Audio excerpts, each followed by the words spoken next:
पहली पंचायत नहीं है। ऐसी पंचायतें ब्लॉकों के अंदर जिलों में सभी 22 के 22 जिलों में हो रही हैं और ये हमें इसलिए बुलानी पड़ी है। हम सब जानते हैं कि आशा वर्कर यूनियन का आंदोलन आज 36 दिन हो गए हैं उनको। हरियाणा की 20,000 आशा वर्कर पिछले 36 दिन से सड़कों पे बैठी हुई है और ये वही वर्कर हैं जिन्होंने कोरोना काल के अंदर बेहद शानदार काम किया था। जिस समय पे पूरा देश दुनिया सब अपने घरों में थे, उस समय पे सरकार ने कहा कि आप घर घर जाइए, आप जो है संक्रमितों की पहचान कीजिए, हाई रिस्क के लोगों की पहचान कीजिए, जिनके अंदर बीमारी के लक्षण दिखाई दे रहे हैं, आप उनकी पहचान करिए। और हम घर घर गए सर्वे करने के लिए। हमारे देश की 138 करोड़ की आबादी है और इस देश की 10 लाख आशा वर्कर ने वो हमारे एक देश की 138 करोड़ आबादी का सर्वे एक सप्ताह के अंदर करके उसको कंसोलिडेट करके सरकार की टेबल पे रख दिया था। इस बात के लिए विश्व स्वास्थ्य संगठन ने भी कहा कि यदि भारत देश के अंदर आशाएं नहीं होती तो यहाँ महामारी का क्या प्रकोप हो सकता था, इसकी कल्पना भी नहीं की जा सकती है। न केवल विश्व स्वास्थ्य संगठन ने बल्कि हमारी हरियाणा की सरकार ने, हमारे देश की नरेंद्र मोदी की सरकार ने उस समय पे सभी ने कहा कि ये जो वर्कर है इन्होंने शानदार काम किया है। हमने लोगों के घरों पे दवाइयाँ भी पहुंचाई, हमने उनके लिए खाना भी पहुंचाया, दूध भी पहुंचाया, फल भी पहुंचाया और अपने परिवार को, अपने स्वास्थ्य को संकट में डाल के हमने महामारी के समय पे जो हमारा कर्तव्य बनता था, हमने अपने उस कर्तव्य का निर्वहन किया बहुत ही शानदार तरीके से। लेकिन सरकार हमारे साथ क्या कर रही है? इससे पहले से भी आशा वर्कर्स हमारे देश के अंदर 2005 में लगी है। राष्ट्रीय स्वास्थ्य मिशन की शुरुआत हुई थी, वो ग्रामीण स्वास्थ्य मिशन की। उस समय पे 2005 में आशाओं की अपॉइंटमेंट हुई है हमारे देश के अंदर। तब से लेके आज तक 18 साल से ये आशा वर्कर स्वास्थ्य विभाग की रीढ़ की हड्डी की तरह से काम कर रही है। ये स्वास्थ्य विभाग के सबसे निचले पायदान पे काम करती हैं और कमाल की बात ये है कि इनके ऊपर बहुत सारे अधिकारी हैं जो इन आशा वर्कर से काम लेते हैं। एएनएम भी हैं, एमपीएचडब्ल्यू मेल फीमेल भी हैं, ये जो आयुष केंद्र खुले हैं इनके सीएचओ भी हैं, मेडिकल ऑफिसर भी है, सीनियर मेडिकल ऑफिसर भी है और सीएमओ भी है। तमाम लोग जो है इनको डायरेक्शन देते हैं, इनको निर्देश देते हैं काम का और इनसे काम की रिपोर्ट लेते हैं। ये तमाम जो है काम, जितना फील्ड का काम है, जितने स्वास्थ्य विभाग के सर्वे होते हैं, वो न केवल स्वास्थ्य विभाग के सर्वे बल्कि उससे अलग भी अनेकों तरह के काम जिले के डीसी के माध्यम से इन आशाओं को बार बार थोपे जा रहे हैं। जो विभाग का काम नहीं है वो काम भी इन वर्कर से लिया जा रहा है और इस सारे काम के बदले में इनको मामूली सी प्रोत्साहन राशियां दी जा रही हैं, मामूली सा मानदेय दिया जा रहा है। ये यहाँ पे आप नारा भी लगा रही थी, आपने सुना होगा इनका नारा। ये कहती है 4,000 में दम नहीं, 26,000 से कम नहीं। जो भी सुनता है व्यक्ति वो ये सोचता है यदि कोई घंटों तक रोजाना काम करता है तो उस व्यक्ति को 26,000 से कम वेतन भी दिया जा सकता है। लेकिन ये अपने देश में हो रहा है, ये हमारी लाखों महिलाओं के साथ हो रहा है। हमारे देश के अंदर एक तरफ प्रधानमंत्री लाल किले से जो है वो बात करते हैं और वो ये कहते हैं कि हम जो है इस देश की महिलाओं को लखपति बनाएंगे और दूसरी तरफ वो महिलाओं को पाई पाई के लिए तरसाते हैं, उनसे बेगार लेते हैं। और उससे भी अगली बात, आश्चर्यचकित करने वाली बात ये है कि आप ये सोचते होंगे कि इनको सरकार वॉलंटियर कहती है तो इनका मर्जी का काम होगा, इनका जी करता होगा तो ये काम कर देती होंगी और ना मन करे तो ना करती होंगी। जब हम सरकार से वेतन मांगते हैं उस वक्त पे ये कहा जाता है कि आप तो स्वयं सेवी हैं, आप तो वॉलंटियर हैं, आपका मन ना करे तो आप काम छोड़ दो।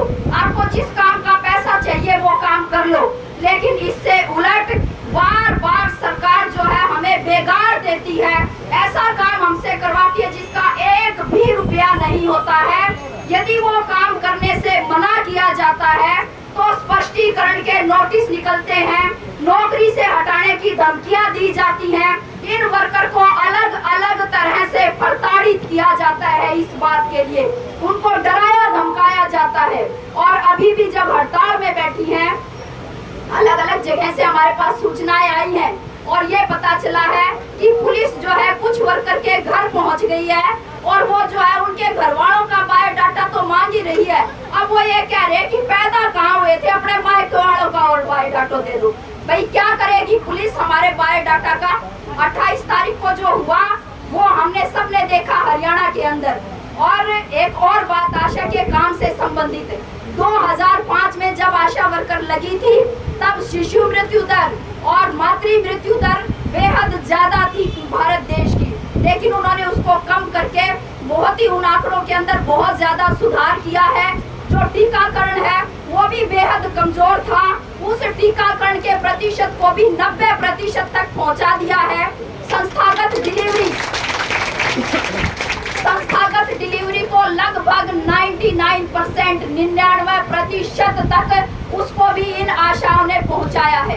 तो आप जरा ये सोचिए कि इतना शानदार काम करने वाली इन वर्कर के साथ सरकार इतना दुश्मनी पूर्ण व्यवहार क्यों कर रही है? हम ऐसा कुछ भी सरकार से नहीं मांग रहे हैं जो कि नामुमकिन हो, जो कि गलत हो। हम केवल अपना हक और अधिकार की बात कर रहे हैं, लेकिन सरकार को ये आंदोलन करना पसंद नहीं है, उनको अपने हक के आवाज उठाना पसंद नहीं है और इसीलिए वो हमें दबाने और कुचलने की कोशिश कर रहे हैं। हमारी बात नहीं सुन रही थी सरकार। जब हमारी 12 दिन से बात नहीं सुनी गई तो 12 दिन बाद हमने ये निर्णय लिया था, 10 दिन पहले 28 तारीख से यानी कि 18 तारीख को, कि सरकार हमारी बात नहीं सुन रही, इसलिए हम पंचकुला जाएंगे, विधानसभा का सत्र बैठेगा, वहाँ पे पक्ष विपक्ष की सभी पार्टियां वहाँ पे होंगी और वहाँ पे हम अपनी बात सुनाएंगे तो शायद किसी के कानों तक हमारी बात पहुँच जाए। हम जाना चाहते थे पंचकुला विधानसभा, लेकिन हमें वहाँ नहीं जाने दिया गया। हमारे तमाम नेताओं को नजरबंद किया गया, घरों में ही बंद कर लिया और घरों में बंद करने के लिए एक एक महिला के घर 4-4, 5-5 पुलिस वाले गए हैं। उनको उनके घरों में बैठे रहे वो रात भर तक, लेकिन उसके बावजूद भी जो वर्कर किसी तरह से निकलने में कामयाब हुई और बहुत सारी वर्कर पंचकुला पहुंचने में भी कामयाब हुई। लेकिन रास्तों में हमारे साथ जो व्यवहार किया गया, हमारे जो ड्राइवर्स थे गाड़ियों के, उनकी गाड़ियों की चाबी छीनी गई, ड्राइवर्स को डराया धमकाया गया ये कह के कि आप इस गाड़ी को आगे लेके गए तो हम आपकी गाड़ी इंपाउंड कर लेंगे। और बहुत सारी गाड़ियों में पुलिस वाले खुद बैठ गए ड्राइवर की साइड में और कहा अब इस गाड़ी को चलता रहने दो, इसको रोकना नहीं है। बहुत सारी हमारी महिलाओं को गिरफ्तार किया गया और दादरी जिले की जो हमारी नेता है उनको गिरफ्तार करके जिस थाने में रखा गया, आप हैरानी मानेंगे इस बात की कि वहाँ पे पीने का पानी नहीं था, वो वाटर कूलर खाली था और टॉयलेट के अंदर जो पानी की टंकी थी वो पानी की टंकी खाली कर दी गई। वो हमारी बहनें 1.5 दिन तक वहाँ थाने में कोठरी में बंद रही, जहाँ पे ना पीने का पानी था और ना ही कोई दूसरा पानी था।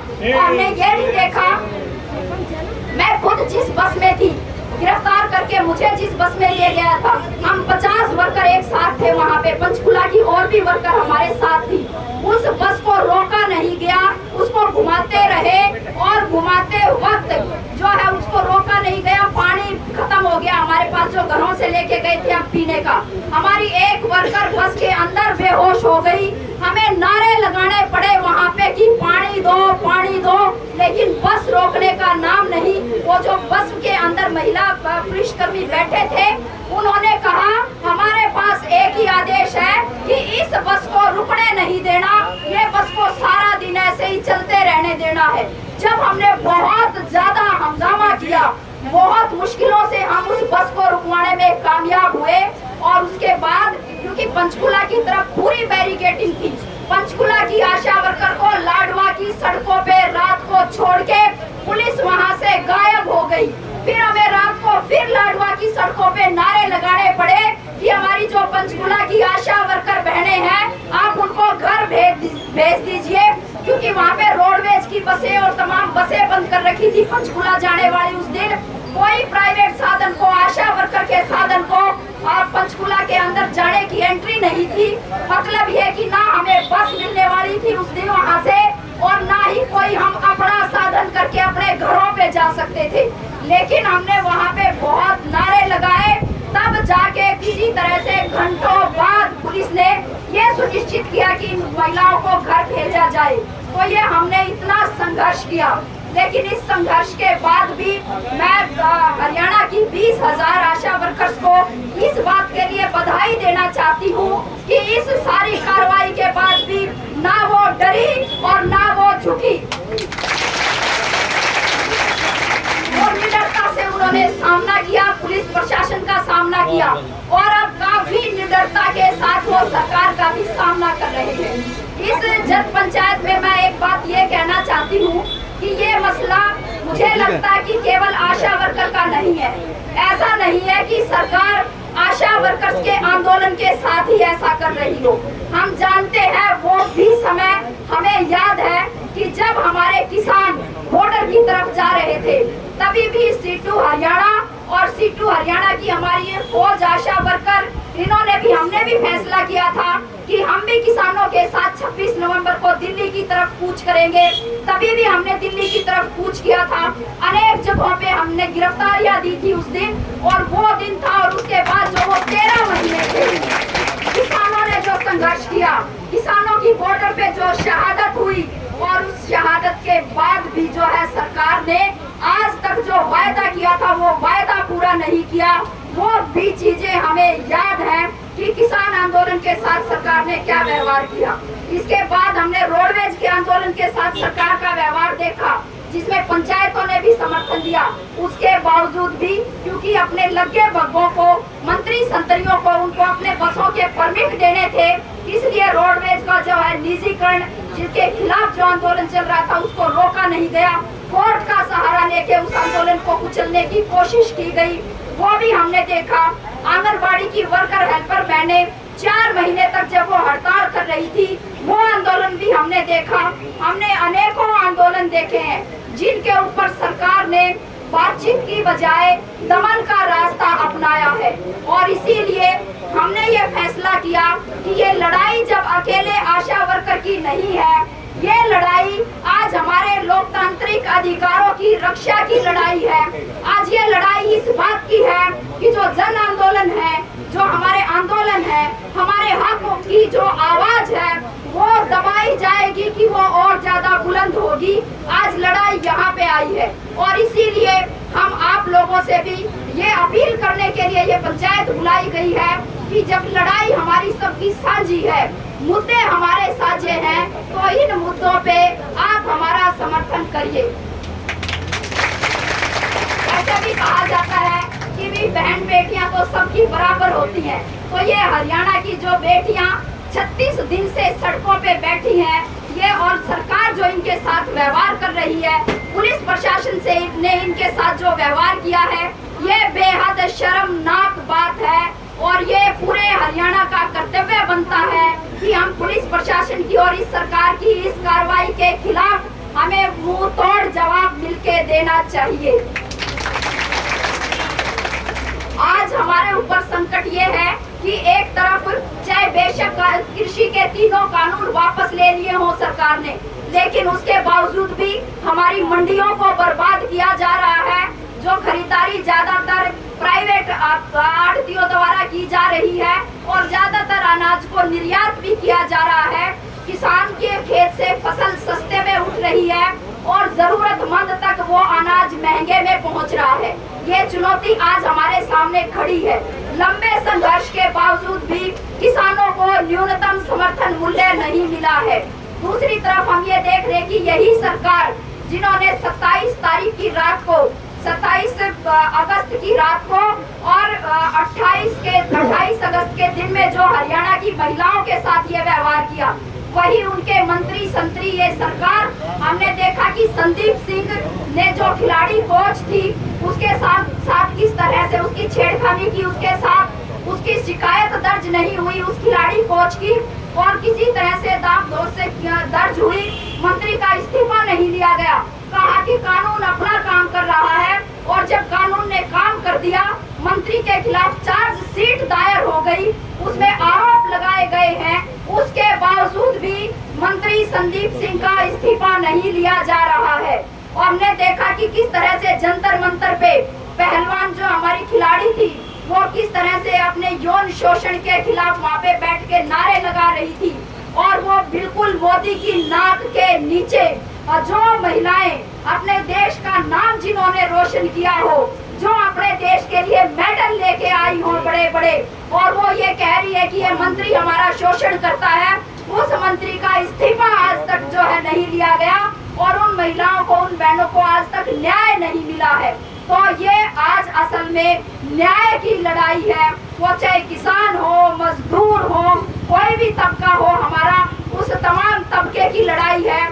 और आज ये एक समय आ गया है हमारे सामने कि हम अपने तमाम मुद्दों को, तमाम बातों को एक साथ हम एक साझा आंदोलन बनाए और अपने लोकतंत्र की रक्षा के लिए एक साथ मिलके खड़े हों, अन्यथा हमारा भविष्य अंधकार में है।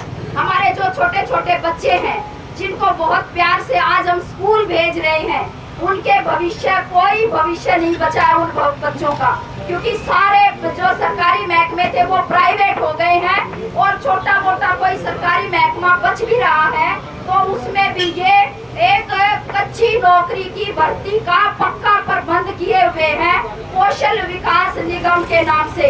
यानी कि नौकरी तो हमें कच्ची ही मिलेगी, पक्की नौकरी गई 10-10, 12-12 हजार रुपए में। जो कंपनियों के अंदर बीटेक, एमटेक करके इंजीनियरिंग की डिग्रियां लेके जो बच्चे गुड़गांव और बेंगलोर, हैदराबाद की तरफ मुंह करते हैं, वहाँ पे वो नौकरी करने जाते हैं, उनके लिए भी कानून बना दिए गए कि काम के घंटे 8 नहीं 12 होंगे, आपको यूनियन बढ़ाने का अधिकार नहीं होगा, हड़ताल करने का अधिकार नहीं होगा। इसका मतलब ये है कि वो हमारे आने वाली पीढ़ियों को जैसे उनका मन करेगा वो वैसे उनको दबाएंगे, कुचलेंगे, उन पे अत्याचार करेंगे और आवाज भी नहीं उठाने देंगे। ये बात हम नहीं सहेंगे, हमें यहाँ से ये प्रण लेके चलना चाहिए। ये ऐसा, ये बिजली का बिल आ गया, किसान भी लड़ रहे थे बिजली के बिल के खिलाफ, लेकिन वो बिजली का संशोधित बिल अभी आ गया, स्मार्ट मीटर आ रहे हैं। हमारे घरों में एक लट्टू जलाने के लिए भी हमें ज्यादा मेहनत करनी हो, मुश्किल होगा हमारे लिए, हम सक्षम नहीं होंगे उस बात में। जैसे गेहूं के जो आटे के, गेहूं के दाम कैसे बढ़ रहे हैं, चावल के दाम पिछले दिनों में बढ़े हैं, अभी सुगबुगाहट हो रही है कि चीनी के दाम भी अभी आने वाले समय पे चीनी भी ऐसे ही जो है बहुत ज्यादा महंगी होने वाली है। तो आम आदमी का, कमा के खाने वाले लोगों का गुजारा किसी भी रूप में आज संभव नहीं है। तो ये जब हम ऐसे एक मुश्किल दौर से गुजर रहे हैं, तो इस मुश्किल दौर में हम सबको मिलके आवाज उठानी चाहिए और मिलके लड़ना चाहिए। एक अंतिम बात इस समय पे मैं ये कह रही हूँ कि ये जो महिलाएं हैं, ये मैंने पहले बता दिया, मामूली सा वेतन पाती हैं, और वो मामूली सा वेतन जब से ये हड़ताल पे बैठी हैं तब के बाद से इनको वो वेतन नहीं मिलता।